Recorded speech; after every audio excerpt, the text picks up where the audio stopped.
क्या आप जानते हैं कि किन 3 ख़स्लतों से ईमान की मिठास मिलती है? वो कौन सी 3 ख़स्लतें हैं? आइए सुनते हैं रसूलुल्लाह स्वल्लल्लाहु अलैहि वसल्लम की इस हदीस में। रसूलुल्लाह स्वल्लल्लाहु अलैहि वसल्लम ने फरमाया, 3 ख़स्लतें ऐसी हैं कि जिसमें ये पैदा हो जाए तो वो ईमान की मिठास पा लेता है। पहला, अल्लाह और इसके रसूल सल्लल्लाहु अलैहि वसल्लम के नज़दीक सबसे ज़्यादा महबूब हो जाए। दूसरा, वो किसी इंसान से मैं सिर्फ अल्लाह की रज़ा के लिए मोहब्बत करे।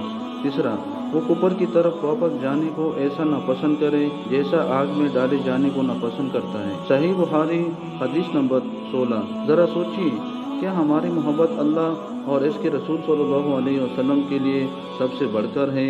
आइए आज से अहद करें, हम अपनी मोहब्बत, नियत और ईमान को खालिद बनाएंगे।